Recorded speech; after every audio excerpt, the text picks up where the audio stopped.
Greetings and welcome to a guitar lesson all about my favourite exotic scales, modes, useful pieces of scalar knowledge. If you would like to dwell in the dark depths of interesting modality and tones, just use these as tools. Don't just learn the shape and then go, well, I've got another scale shape, that's fun, I'll add it to my stock of guitar pedals or things that I have that don't aid me. So just learn to use them over a drone. So these are my 4 favourite. Obviously there are tons and tons of really cool exotic scales and modes from all over the planet. I love kind of world music, and I think that happened to me through composers like Chef Khaled, Marty Friedman, just listening to instrumental shred guitar, really, to be honest with you. So shout out to Osiris, who've sent me a bunch of pics. This is one of my new ones. It looks really nice. And the first scale that we're going to learn is double harmonic. It's called, some people call it the Byzantine or Byzantine scale, but I call it the double harmonic scale. And I'll show you this one in A. By the way, I'm tuned to standard tuning for the people. So here's the tuning notes.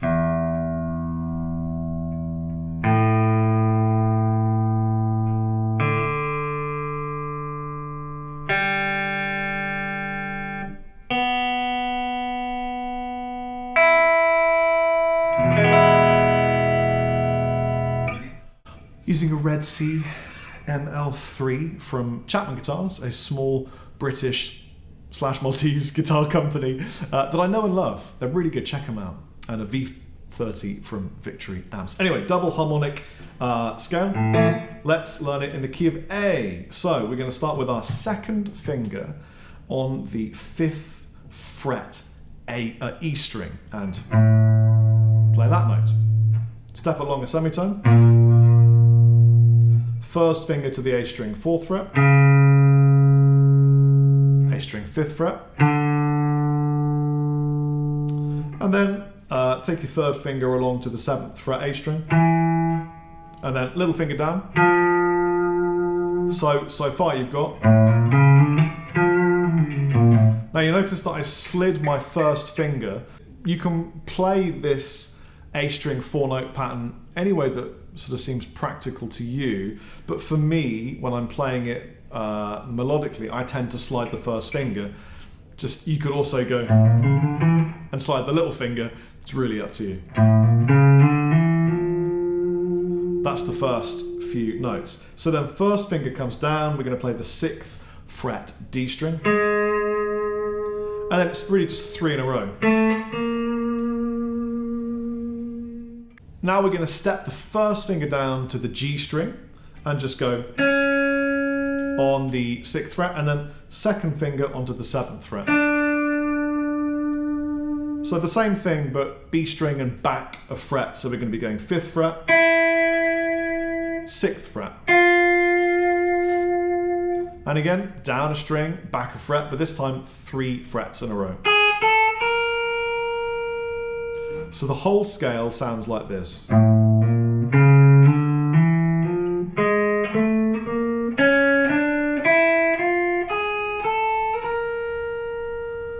And you'll hear the music in this scale when you manage to drone an A. So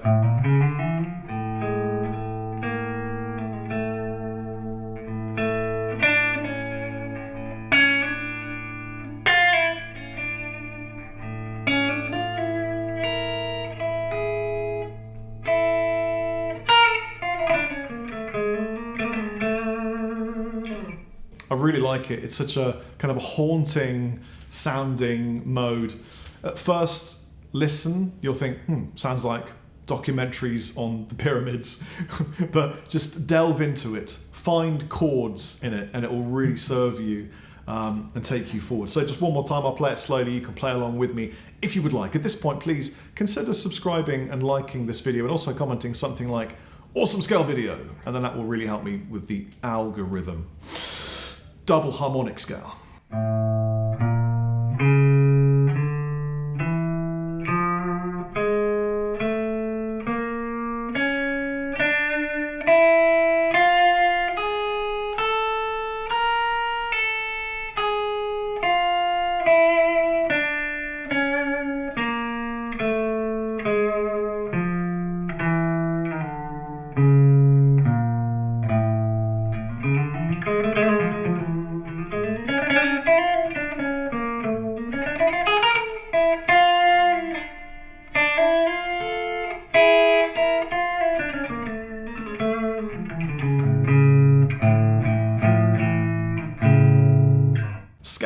Number 2 comes from Japan, and it is the Hirojoshi scale. I think I pronounced that wrong, but it's my best attempt. It's a beautiful shape from this scale. Scales cover the entire fretboard. I have chosen one chunk because it is a particularly practical scale shape for use with playing kind of pentatonic style licks. Absolutely uplifted this, reappropriated it from Marty Friedman, and let's just take a listen to it. So.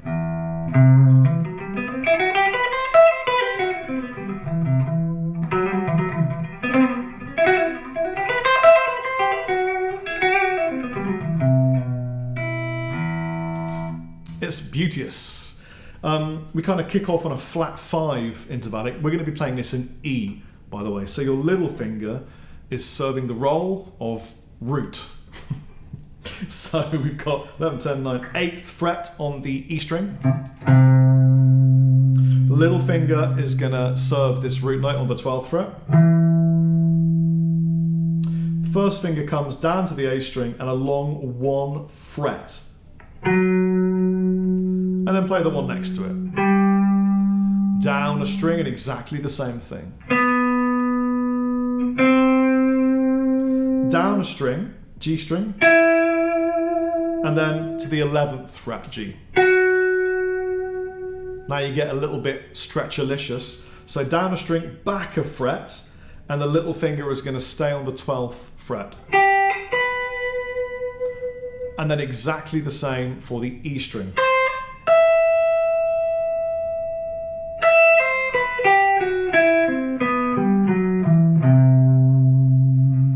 You can also play this note here.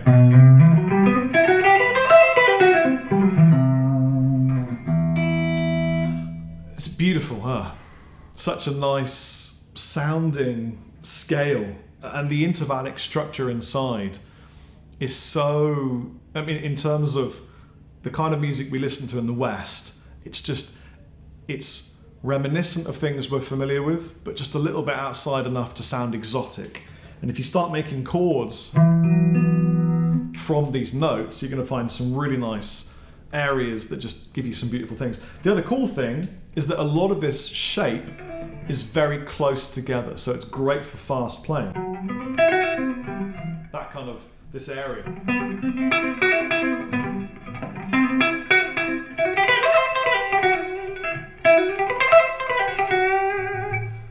The next thing is that you can kind of take your repertoire of already existing position 1 pentatonic licks and just kind of repurpose them in this shape. So where you would normally go, you could now be.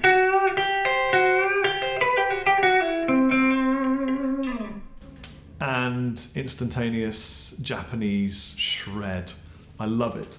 And it reminds me of the album Scenes by Marty Friedman. If you've not listened to Scenes, flagellate yourself and immediately go and purchase Scenes, if possible, on an audio cassette or a CD, because it's so much better, and really enjoy the track Angels, and just enjoy the whole album, because it's one of Marty Friedman's greatest accomplishments in my point of view anyway.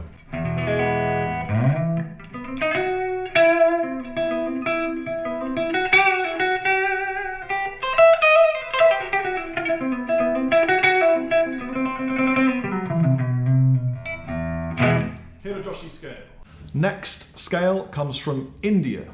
In India they have ragas. They have a kind of music where scales ascending would be different from scales descending, and there's so much depth there. It's fascinating. And I've chosen to show you a descending scale called the Raga asavari. I use it all the time. It's essentially Phrygian minus the minor third and the flat 7. And it sounds like this.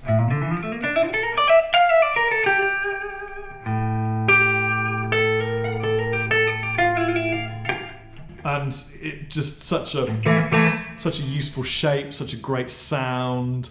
It's really cool, and I've used this scale for as long as I can remember.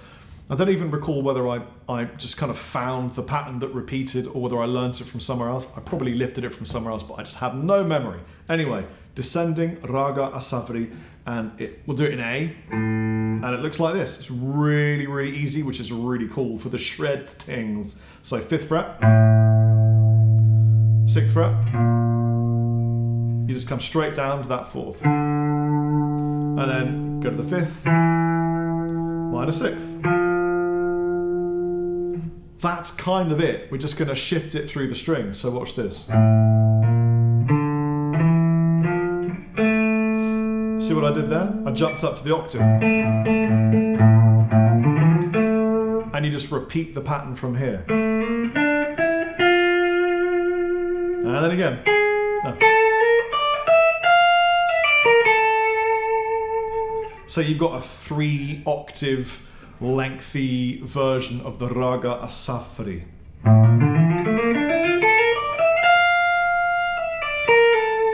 If you want fret numbers, I'll do it for you. So it goes 5, 6, 5, 7, 8, 7, D string, 8, 7, 9, 10, 10, 11, 10, 12, 13.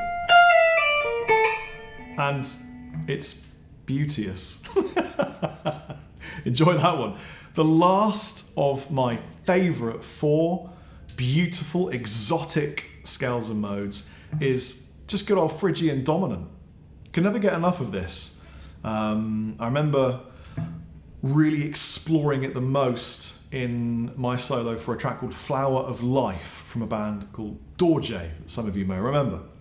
And so I'll teach you this in E because it's just useful to have a note to drone underneath it. Unless, of course, you've got yourself a droning pedal, which is really cool. If you haven't, you can always play the E while you're playing the scale. So here is a shape of Phrygian dominant.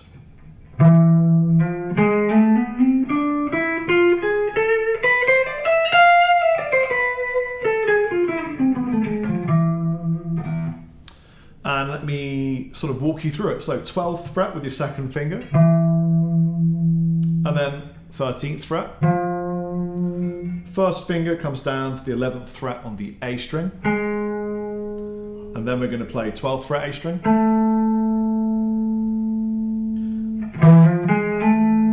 And again, I do that 1st finger slide thing when I'm really playing this melodically. So now you're going to have this sort of 3 in a row run. So we're going to go from the 12th fret A string, 14, 15. And then the same on the D string. So you get... And then we're going to go G string 13, G string 14, and then B string 12, 13, 15, and then down E string 12, and then E string 13.